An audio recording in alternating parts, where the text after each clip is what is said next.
Alright guys, so what we're going to do today is start talking then about the 1980s, and so what's going on while the Soviet-Afghan War is being fought. I'll go ahead and put up some slides, just some of my notes on the Soviet-Afghan War, but because I really hope you watch those documentaries, and because I was sick, I don't really want to double up, and I actually want to make sure that you watch those documentaries. So what our topic's going to be today is this concept then of overwhelming the Soviet Union. And so what I want to talk about are just kind of the global conflicts going on in the 1980s, how we're going to get really close to the war scare of 1983, and just how the United States, under Ronald Reagan, literally goes full bore into this concept of trying to combat the Soviet Union at every turn. Believe it or not, Ronald Reagan actually very much dislikes nuclear weapons. And so for him, he realized that, whereas say Nixon wants to end the Cold War because it would make him look good, Reagan wanted to end the Cold War because he legitimately believed that a nuclear war could happen and would be the death of humanity.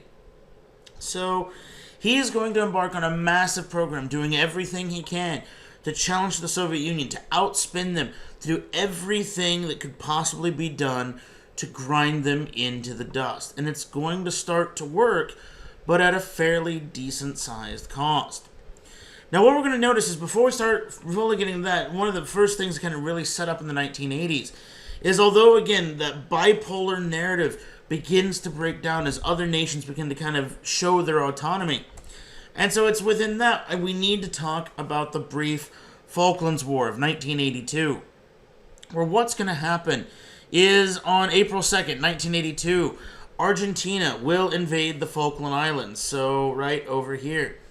The Falklands had historically been British, but have been claimed by Argentina. I mean, way back when they were Argentinian, but since, the late 19th century, the British had taken them over, set up colonies, again, British imperialism.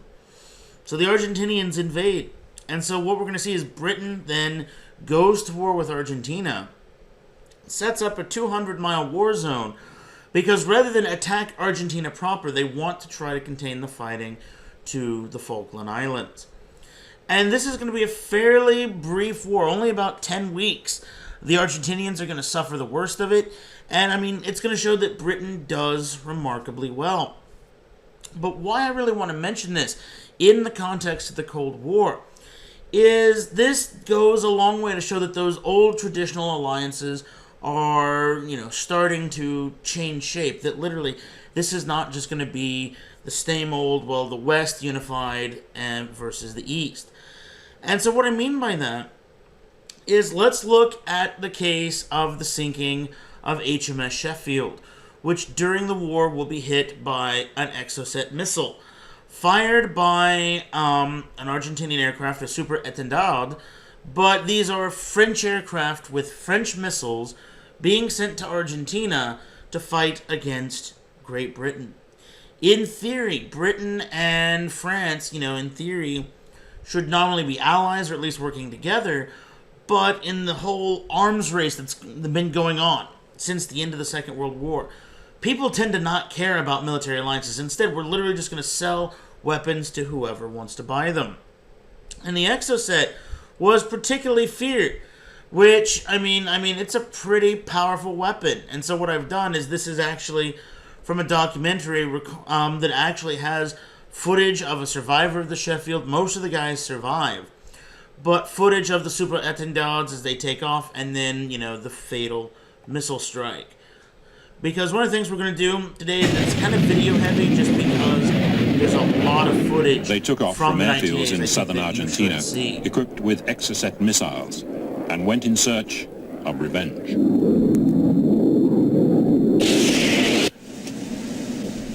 HMS Sheffield was on the lookout for enemy aircraft well forward of the main British fleet.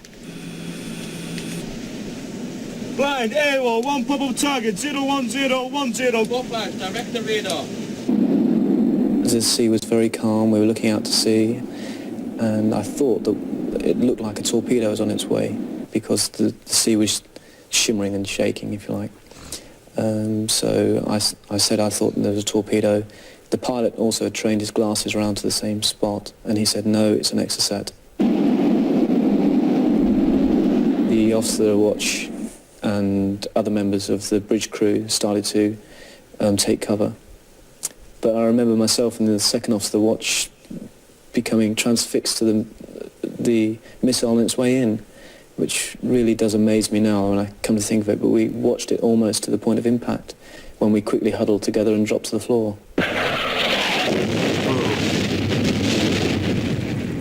Enough to all but cut the ship in two.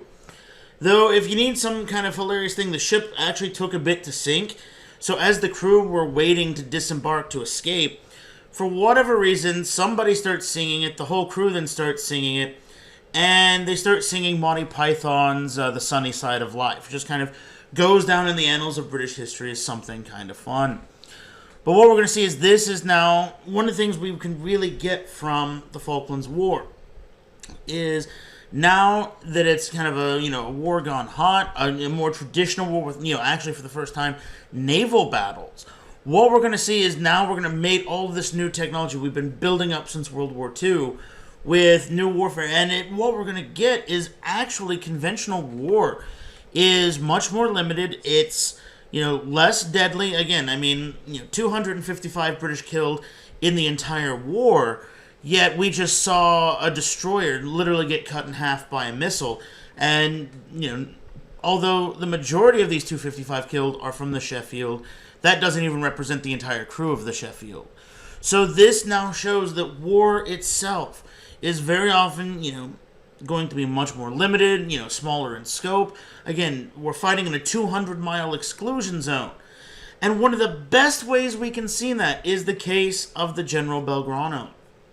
The General Belgrano was an Argentinian light cruiser that was targeted by HM submarine Conqueror, who fired a spread of torpedoes, and this is going to sound really dumb, this is 1982.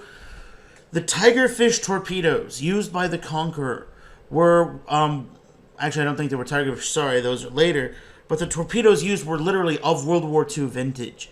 Okay, I think they were built in the 50s or 60s, but they are the same design that British submarines were firing at the end of World War II. Fires the torpedoes, a few strike home, and the General Belgrano rolls over and sinks. Now, historically, this would not have mattered. This is war. A submarine has torpedoed a surface ship. That's kind of what they're there for. But because this was out of the exclusion zone, there are many that want to say it's a war crime. There are many that say, oh, well, the ship should have presented warnings. And so I use this incident, one, to tie it in with American history, as I am an Americanist, and we'll come back to that in a second, but also just show that war is changing. That literally, it's kind of interesting. We've spent so many years in this course, so much time focusing on nuclear war, okay, or focusing on things like the war in Vietnam, so fighting a guerrilla war, that fighting an actual equal power versus equal power in open combat, naval warfare, we kind of forgot how to do it. We kind of forgot what that's like. And suddenly this kind of offends our sensibilities. So this is definitely an era of change. Now, to bring it to the American side, if any of you, are fans of World War II or have taken my World War II course, you might notice this cruiser looks a little familiar. That's because her original name was the USS Phoenix. We sold this to the Argentinians after World War II. So again, kind of breaking down this whole bipolar narrative, especially with armed shipments, okay? The French have supplied modern weapons. We supplied some old weapons. But yet the British, who are nominally our allies, are the ones fighting the Argentinians. And to make things kind of sad about the sinking of the General Belgrano, as the Phoenix, she was actually one of only a handful of ships to actually get underway at the attack on Pearl Harbor. Okay, this is literally the sinking of a Pearl Harbor veteran. And, if we kind of want to underscore why her loss, just kind of this clash of ideals, if you will, okay, the British decided to respond in a very World War II fashion. Literally hoisting a broom up on the periscope, which signifies a clean sweep, which was actually an ancient Dutch naval tradition. hosting a pirate flag. I mean, treating this as if this were a World War II naval action, which in terms of some of the technology, both the torpedoes for the British, the ship for the Argentinians, it was. The style of attack, it was. But in a modern era, where you can see war now from both sides, in the post-Vietnam era, where now that veneer's been stripped away, now war means something different. Okay, think about it. How many old World War II movies you see of submarines, they torpedo a ship? It's like, yeah. You know, I mean, it's duh. That's what they're there for. That's what submarines do. I mean, come on. There was this whole unrestricted submarine warfare thing. At least they're not torpedoing a liner like it's World War One. But because we can see it now from both sides, because you can have film crews on the General Belgrano literally now taking cover in a lifeboat as their ship lists to port and rolls over and sinks, now the veneer is gone. This is now a society where, you know, war is going to start to be frowned on, where war is going to be seen as no longer glorious.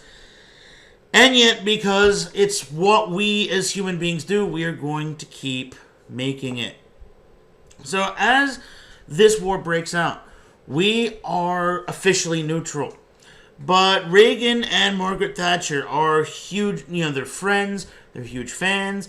And so we realize that the Exocet missile, okay, represents a game changer, because Argentina does not have a big navy, it doesn't have a modern navy, but Exocets tend to knife through ships like they were butter. So we are literally prepared to loan Britain the helicopter carrier Iwo Jima if they lose one of their big aircraft carriers, because we realize that Argentina has the ability to inflict massive damage on the British Navy. Now, that's not what's going to happen. You know, we don't need to, believe it or not. The war is so relatively brief that never is an issue. But it's rather interesting that we want to see this as a Cold War thing. We want to ensure the Soviets don't help Argentina. But yet again, France is officially supporting Britain, yet French technicians in Argentina are, you know, helping them fly their French-built planes and use their French-built missiles to smash into British-built ships. Okay, again, this whole idea of a bipolar narrative of the West versus the East by the 1980s is completely trashed. So what we're going to see is, speaking of that bipolar narrative, speaking of the 1980s, if 1982 was not that turbulent, but we're going to see in the late 70s and especially the 1980s the meteoric rise of Ronald Reagan, who was an actor probably best known for playing the Gipper in Newt Rockne All-American. You know, he becomes governor of New York. He's a president of the Screen Actors Guild, where, if you remember, when I showed the clip of the Hollywood 10, he's out there literally testifying before Congress about communism in Hollywood. Major anti-communist. And he is going to become president. And if you want to know why he becomes president, all that, please, shameless plug, take my 1945 to the present class. We go into the rise of the new right in plenty of detail. But what I'm really concerned with now is that Reagan, when he runs for election, he's this is still very much a man steeped in this old idea of who's tough on communism. Okay, remember, you know, when we go back to Nixon, go back to Kennedy, who's going to be better at being tougher on communism? That's what he does. And so what he's going to do is he's going to, you know, talk about challenging the Soviet Union, possibly going to war. He's going to say that, you know, we're going to reverse some age-old concessions. And so the Soviets get a little scared. And we're going to see that coupled with, you know, this invasion of Afghanistan, which all but destroys, okay, any sense of détente and arms limitation, that literally they were calling it Cold War II in the 1980s. They were literally treating it that under Nixon, the Cold War had ended. Now it's going to be in full swing. And it's the Soviets that get paranoid. The Soviets become absolutely convinced that the United States is going to launch a massive preemptive strike. And so the Soviets begin what they call Operation Ryan, which, to use the Russian, which I had to pull up here because I don't speak Russian that well, Raketno Yadrno Nepadnie, which literally means, pretty much a strategic nuclear missile strike. Literally, the whole idea is the Soviets put KGB agents in the United States, do whatever they can to find out what's going on, because they are absolutely convinced that the United States is going to launch a massive full strike. Reagan wants to end the Cold War, and for him, it's simply he wants a winner. He says if he can bankrupt the Soviet Union, or if he can ensure that the United States is protected from missile attack, then, it doesn't matter. But the issue is when he starts campaigning for what we're going to later call Star Wars, which it's an inferior movie to Star Trek, I know, and it sucks, but what it is, the Satellite Defense Initiative, it's the concept of a space-based missile shield. Now, hang on. Remember the SALT treaties. Remember those anti-ballistic missile treaties. Remember everything I have been saying for about the past 10 weeks about mutually assured destruction. That the concept of deterrent is this. If you have missiles, and I have missiles, and I fire at you, okay, then you can fire at me. Mutually assured destruction. So the only thing that keeps me from destroying you is the fact that you could destroy me in turn. If Reagan can push this through, if he can in fact have a missile shield on the United States, then in theory, the United States could hit the Soviet Union without fear of a retaliatory strike. There's no reason for us to not nuke the Soviets. And the Soviets become terrified. They listen to his rhetoric. They listen to some of this stuff. And it doesn't help that literally we're doing psychological operations. We literally have submarines and aircraft patrolling the border constantly of the Soviet Union in 1981. We've got submarines that are literally going to shadow Soviet ballistic missile submarines as soon as they leave Murmansk. And we have submarines, again, based in Holyloch, Scotland, that literally within a day are off the Soviet border. The Soviets interpret this military buildup. They interpret the fact that Reagan is going to pour vast sums of money into the American defense budget. We interpret this then as Reagan wants, there's one of two ways we can look at it. This is a new pissing contest where literally who can spend the most. Or Reagan is preparing for war, and that's what the Soviets become convinced of. And again, we see that with the concept of space-based missile systems, where it's not just enough to have anti-ballistic missiles, but what if we could have space-based satellites with this newfangled technology of lasers, the sharks come later, that could shoot down missiles? What if they could shoot down missiles as they come in? And so the Soviets become terrified. Now here's the thing. Is Star Wars going to work? No. The fact is it costs too much money. Laser technology is still in its infancy. We're going to try fun stuff, but we simply don't have the ability to build this kind of missile system. It's a bluff. The whole idea is simple. If we can build up enough stuff, convince them we are building up enough stuff, if we can get into a spending match, maybe the United States can outspend the Soviet Union. That's what we're trying to do. The fact is, although SALT II, the Strategic Arms Limitation Treaty, was never ratified, okay, remember how Carter doesn't send it to the Senate in wake of the Soviet invasion of Afghanistan in 1979, Reagan still wants to observe it. Reagan wants to protect the United States. Reagan does not want to go to war. But what Reagan does want to... And so Reagan's going to do this because Reagan doesn't want too many escalations. But at the same time, he wants to ensure the United States is safe. So it's this case of, if we can outspend the Soviets, great. If we can force an end to this, great. But he doesn't want nuclear war. Unfortunately, a series of... I don't know if I've used the phrase in this course, but there's an adage, it's rather cynical, that history is one damn thing right after the other. The 1983, as far as the Cold War, is one of those times. Because a series of events are going to happen that literally is going to bring the world closer to nuclear war than it ever will be, I hope, in its lifetime. You probably have already read this event, reading it in the dead hand, but what's going to happen is literally we're going to have in very close proximity the shoot down of an airliner, a satellite sending a false trigger warning, and literally the whole thing comes crumbling down in the span of a few months. On September the 1st, 1983, an airliner, Korean Airlines 007, is heading from Anchorage, supposedly to Japan, but it drifts off course. It flies over Soviet territory.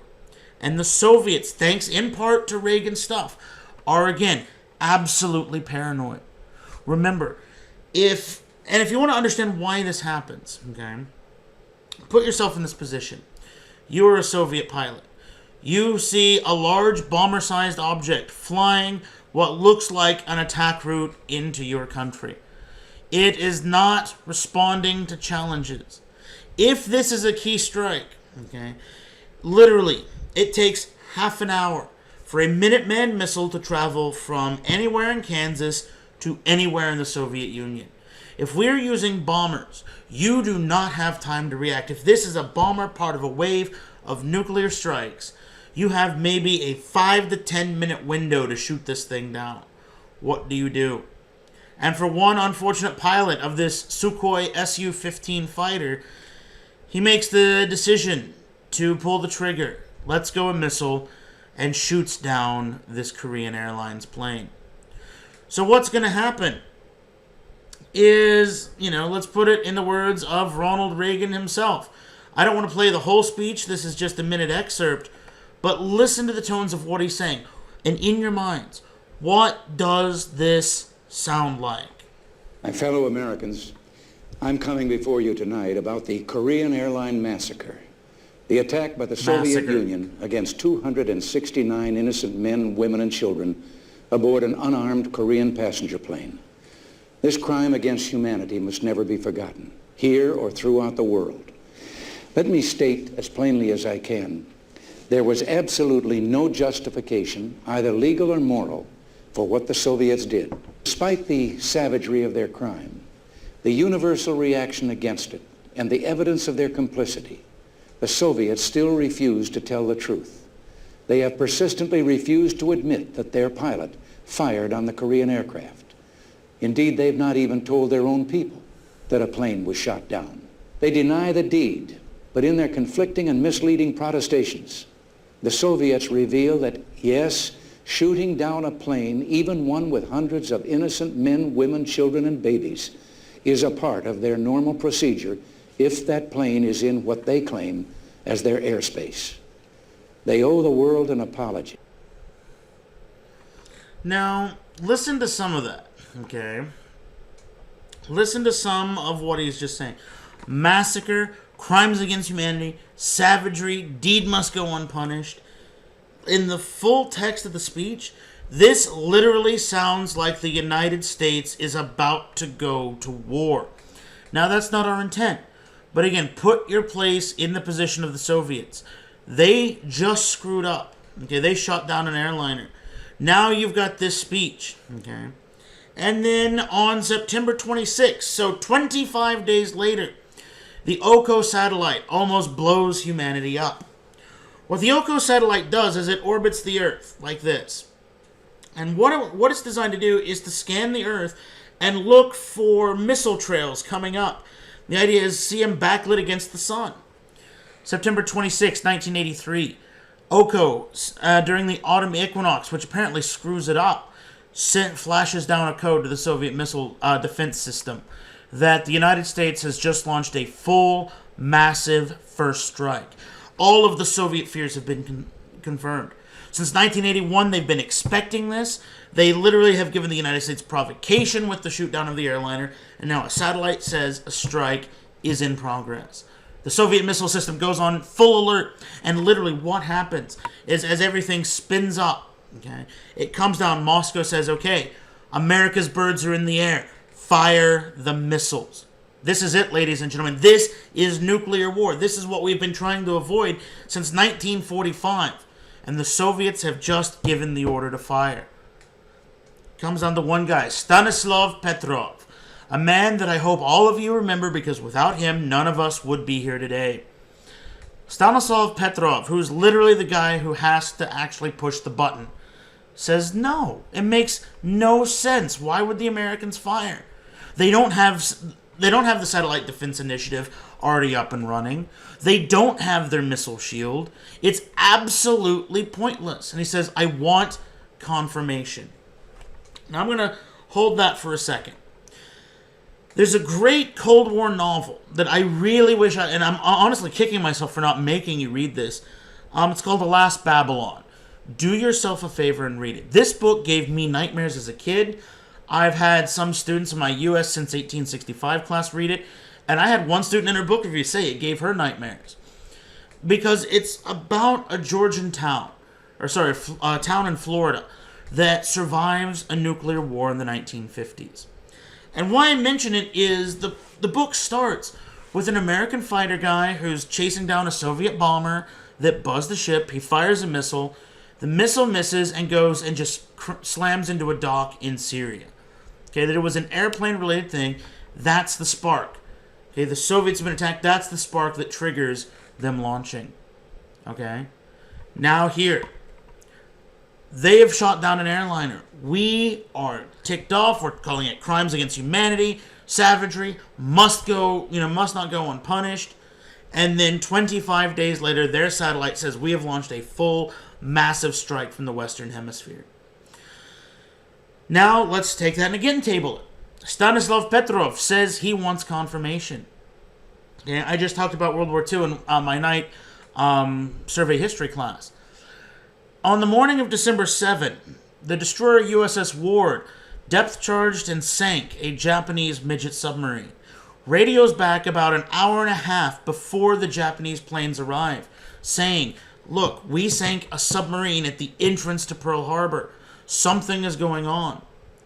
And the guy in charge, whoever received the thing, said, well, you're a new guy. We want confirmation. Hour and a half later, the American Pacific Fleet is in ruins.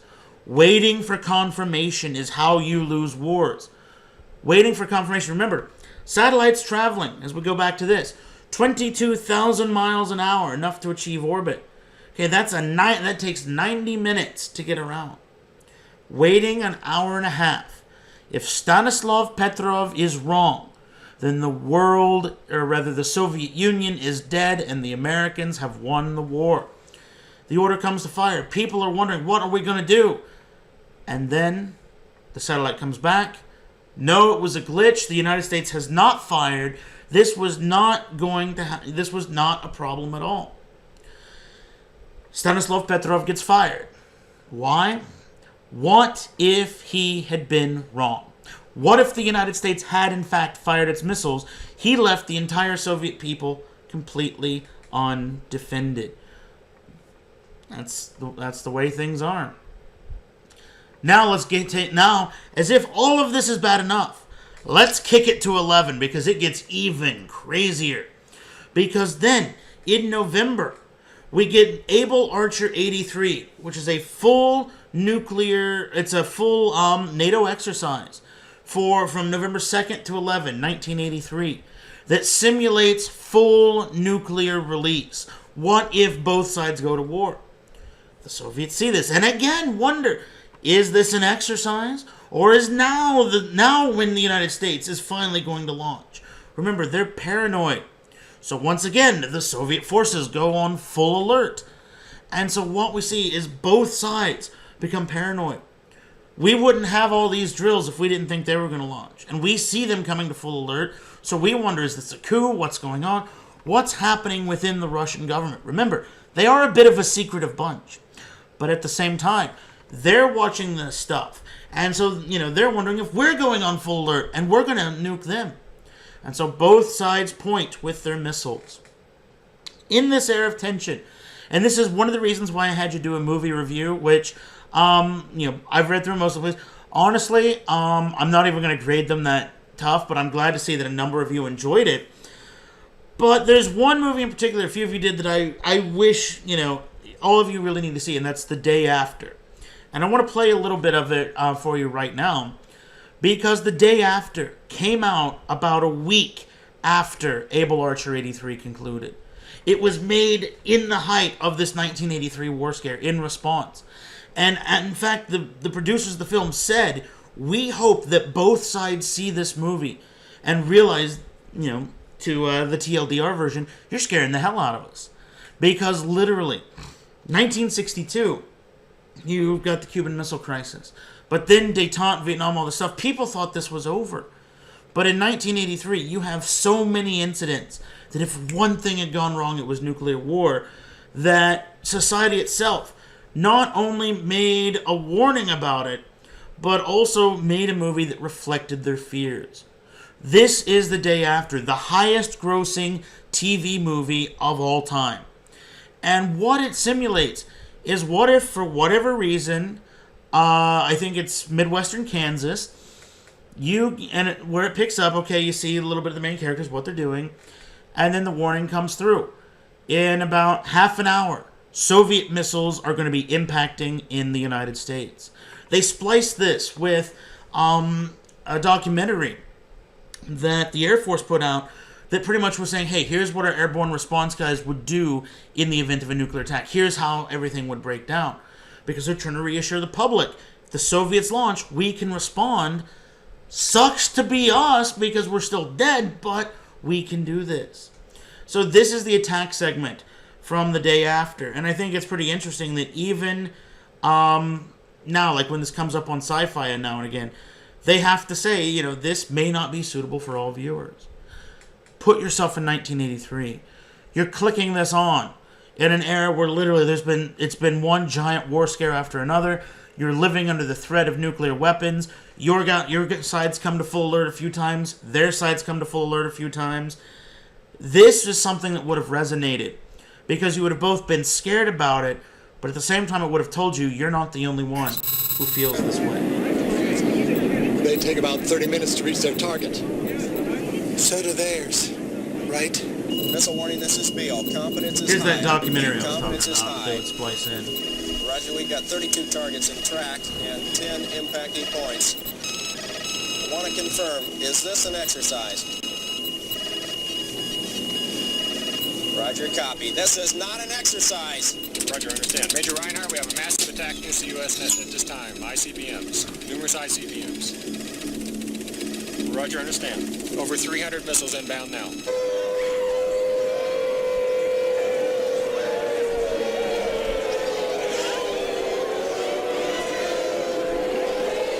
What would that be like if everything that we've been saying since 1950 with ducking power came through? What would it be like if you actually had warnings the missiles are inbound? And there's a really good scene in the movie where literally it's a woman, a housewife, she's making the bed, and the guy's like, no, get to the shelter. She's like, no, I'm going to make the bed, because she can't come to grips with the fact that inside of half an hour, everything she has ever known, her entire way of life, ceases to exist, because this is going to change everything.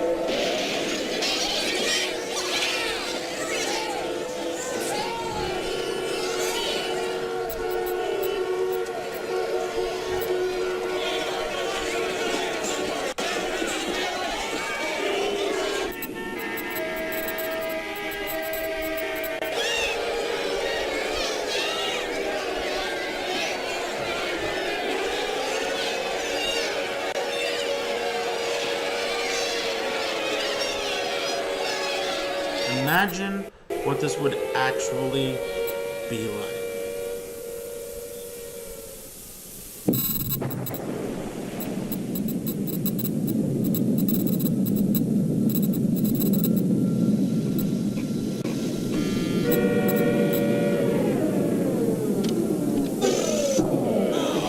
Hey! Oh, come on, baby. That Don't die on me now. blast you saw there, Oh. most likely that was not the first Soviet nuclear bomb. That would have probably been an American anti-ballistic missile detonating high in the atmosphere, trying to stop or, destroy incoming Soviet nuclear missiles. That's not even the first Soviet nuke. That's one of ours trying to stop it. The first Soviet one hasn't even hit yet.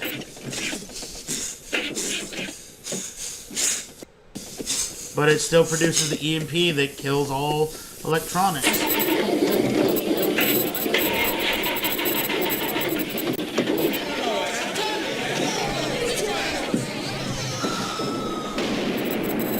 There's the first Soviet.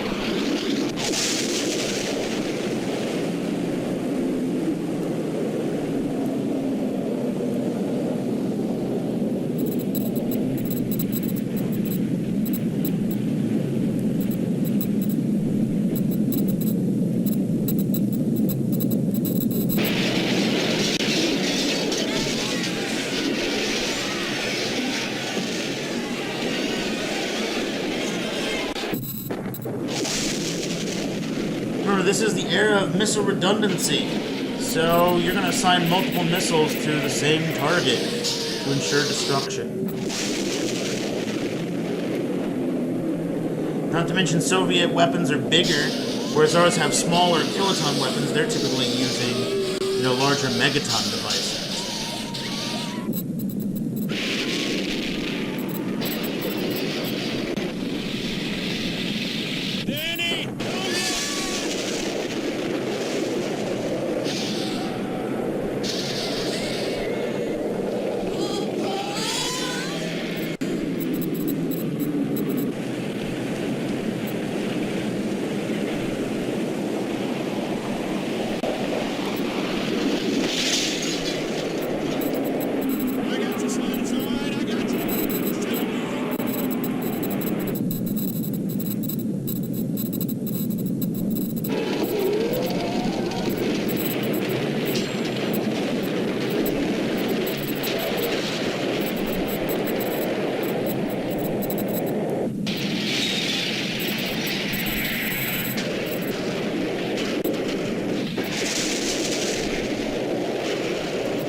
This, then, is the savagery, the destructive force that people in the United States are worried about.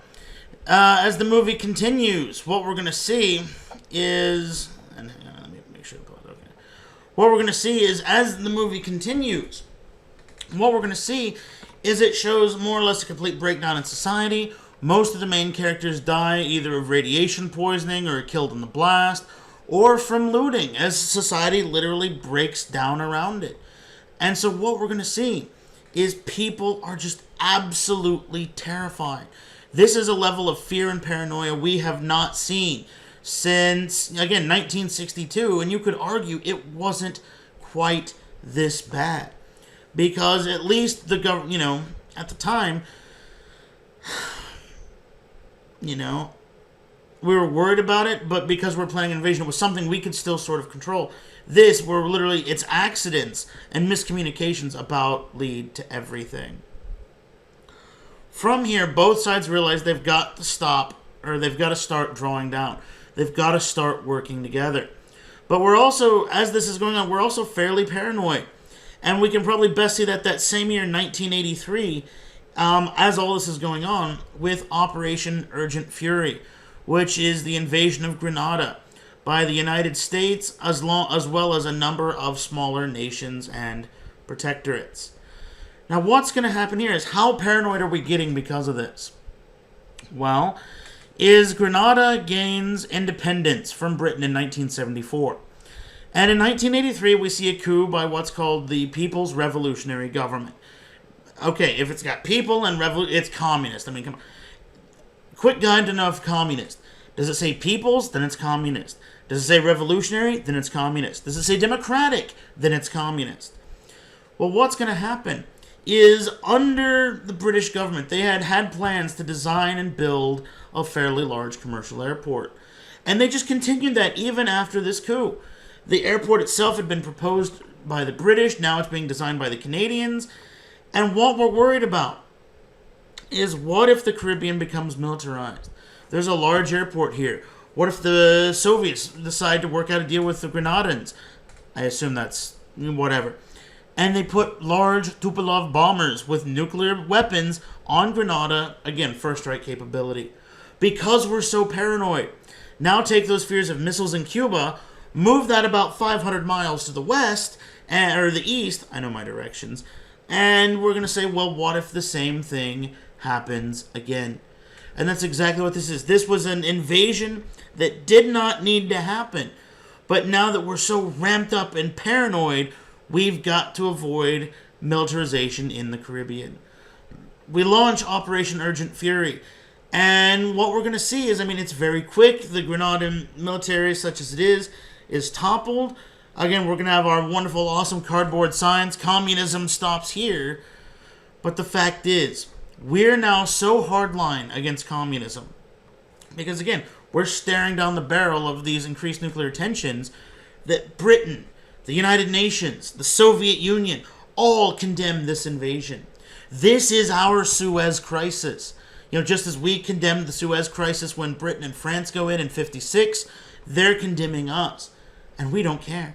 Because the fact is, we are so hardline that now what we're going to do is adopt a stance of checking communism wherever it is. And we do so in part because of the increased tensions.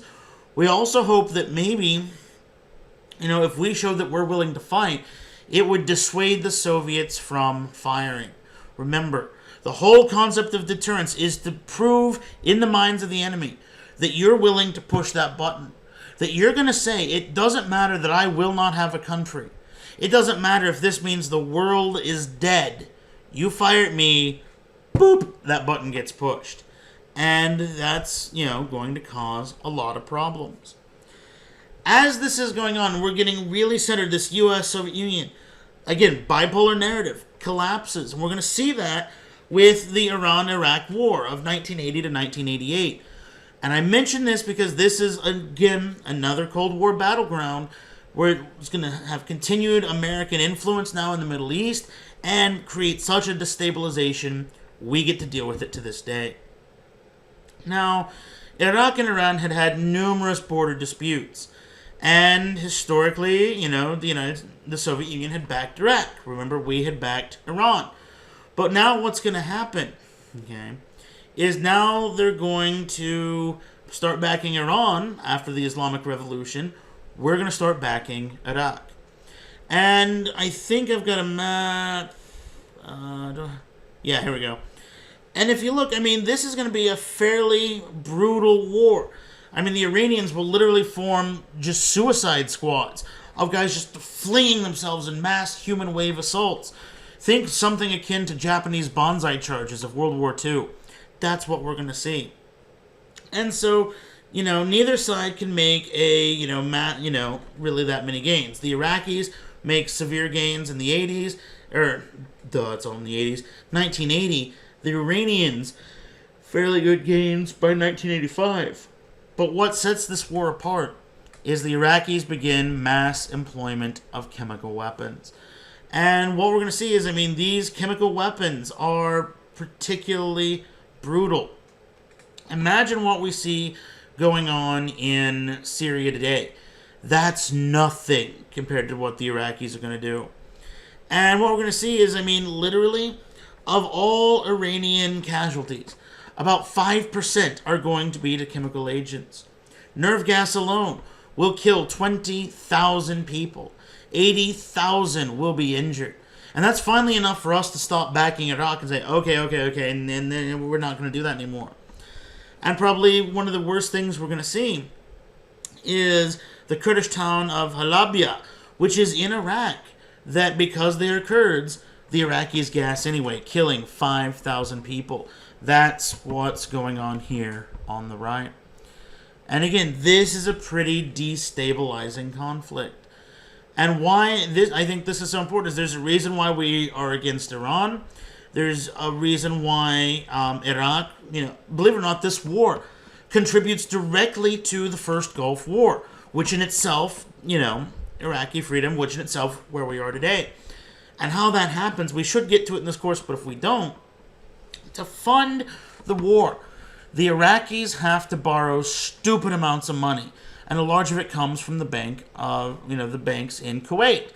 Well, after the war, which ends with neither side really claiming a victory, because with one side is using gas, the other using suicide squads, typically like college and high school students, nobody's really going to win that. And so what we see is after the war, the Kuwaitis say, now it's time to pay us. Well, Hussein is literally the ultimate bank robber. If I own the bank, I don't have to pay. And so that's why he will then invade Kuwait in 1990.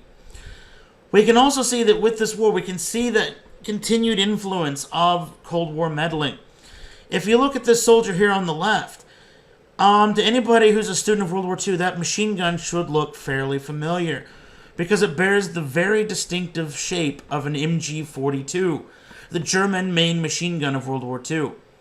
Odds are that's what the Germans would know as an MG3 or an MG3, which was the West German pretty much update of the MG-42.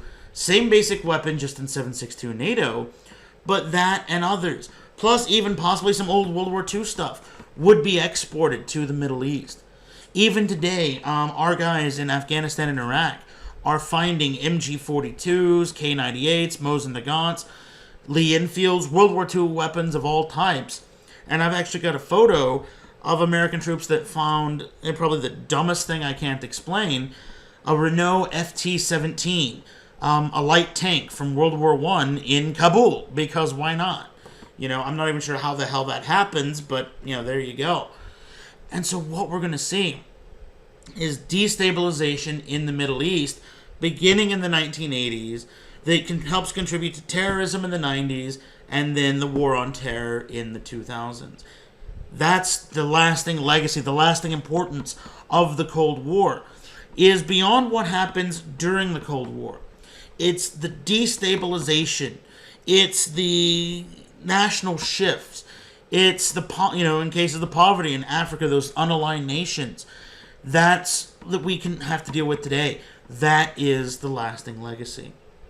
As this war begins to prove particularly brutal, American assets are deployed just to kind of overwatch, make sure what's going on. And we're going to see a number of American ships attacked. None sunk, but the Stark will be hit by Iranian fighters in 1987. The next year, the Samuel B. Roberts, which is also a Oliver Hazard Perry class frigate, will strike an Iranian mine. And so in response, we're actually going to hit Iranian oil platforms. Now this comes after 1984, when we agreed to embargo the sale of weapons to both sides. We say, no, we're not going to do it. We decide, okay, we don't really like Iran anymore, but we really don't like Iraq either. But we still want to maintain a presence. And now we're going to get one of the saddest incidents of the conflict. On the 3rd of July, 1988, the USS Vincennes on radar picked up what appeared to be an old Soviet-style bomber of a type then known in use by the Iranian Air Force. And so, seeing it was approaching its task force, the cruiser Vincennes fired a surface-to-air missile and shot down Iranian Air Flight 655. And this is the actual plane just, well before we're shot down, and killed some 280 people.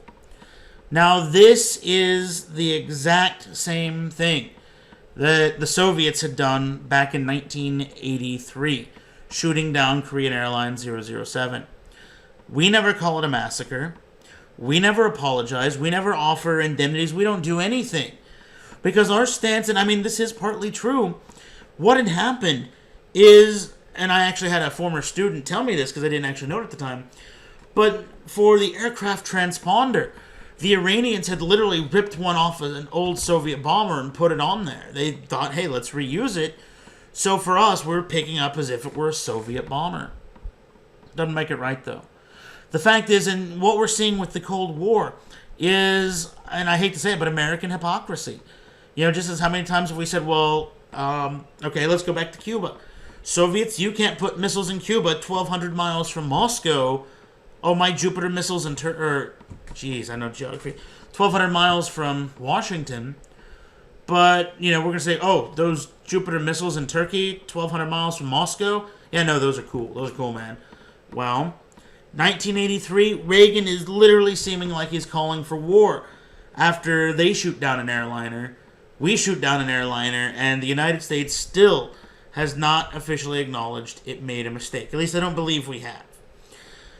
So what we're going to see is, as the Middle East destabilizes, as these powers begin going to war, and as we, unfortunately, begin to reap what we've sown of backing, again, taking what FDR had said about the Batista regime, of he may be a son of a bitch, but he's our son of a bitch. Now we're starting to, unfortunately, reap what we sow, creating that destabilization that will then pass on to, we're dealing with this stuff today. I mean, again, the Iran nuclear deal. We're still fighting in Iraq today. We're worried about ISIS. The Syrian civil war. All that stuff has its origins in the Cold War. And then we have to deal with political scandal. Because the fact is, remember how I said arms embargo? Remember how I said we didn't really like Iran much? That was only partially true. The fact is, if we can play both sides off against each other, we can, in theory, ensure that no one power is supreme.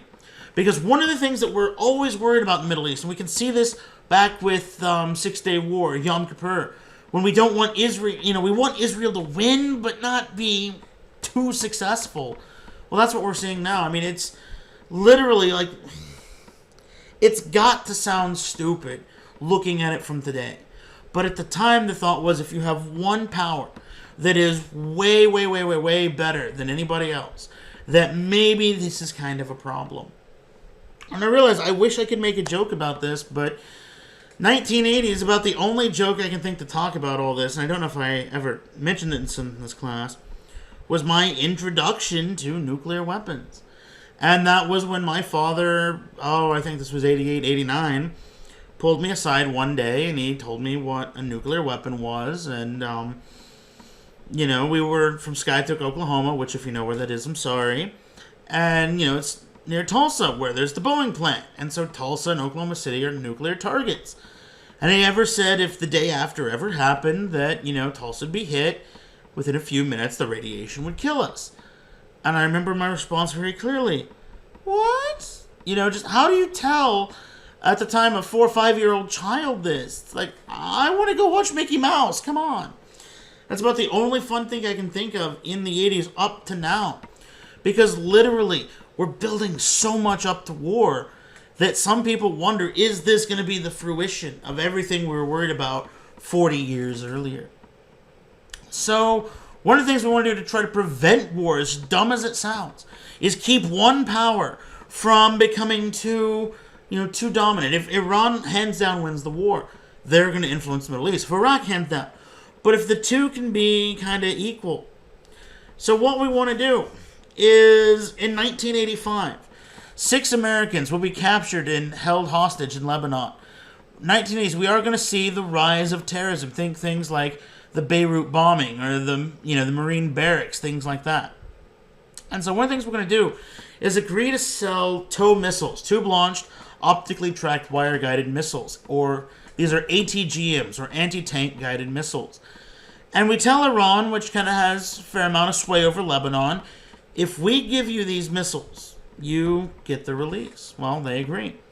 Well, Iran wants more missiles. They need them to blow up Iraqi tanks. Well, we want to fund the Contra rebels in Nicaragua. Remember those Contra revolutionaries? I said Reagan wants to fund, after Carter lets leftist insurgency, take over Nicaragua. Well, here you go. This is from a college Republicans thing that literally wanted to play a spin on hey, for 53 cents a day, you can feed a child in Africa. Only 53 cents a day will support a Nicaraguan freedom fighter. Well, Congress says actually no, that you cannot directly pay. We cannot take tax money and fund the Contras. We can't do it. So the United States, in what's known as the Iran-Contra scandal, we sell missiles to Iran, take that money, and then use that to pay and fund the Contras. Once word of this gets out, literally many in the Reagan administration are going to be prosecuted.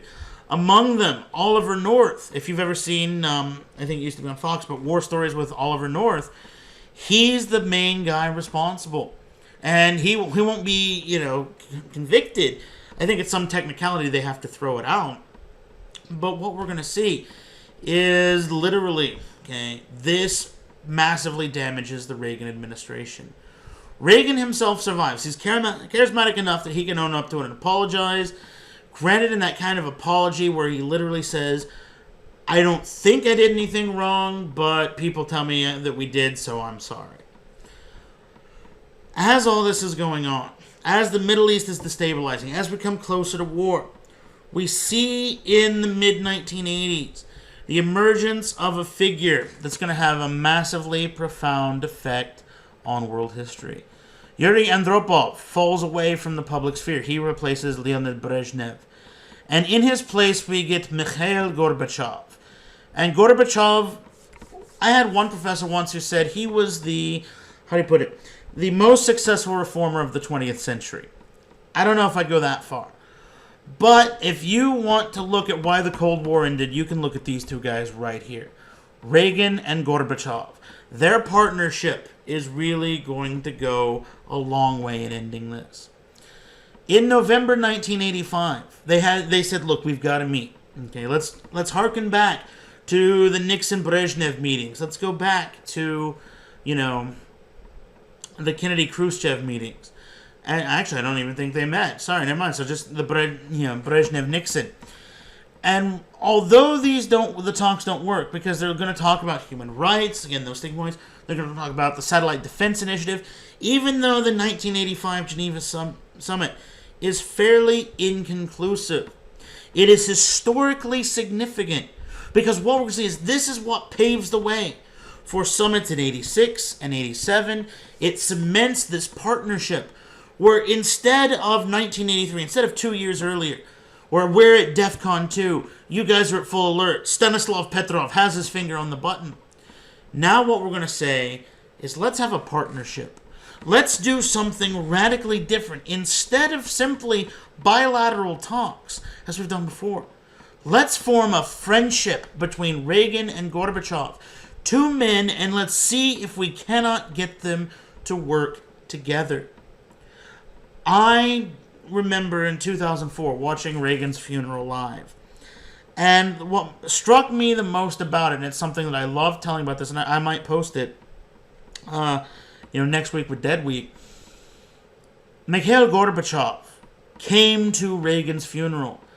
And what was even more just amazing than that was he sat next to Margaret Thatcher, the Iron Lady, tough against communism. That's literally the oomph that these guys had, is literally the arch enemies of the Cold War are literally two of them right there for this man's funeral. That's the kind of partnership these guys are going to have. And what that does is paves the way to begin ending the Cold War. That's half of it. The other half is something kind of hilarious and stupid, which are the concepts of glasnost and perestroika.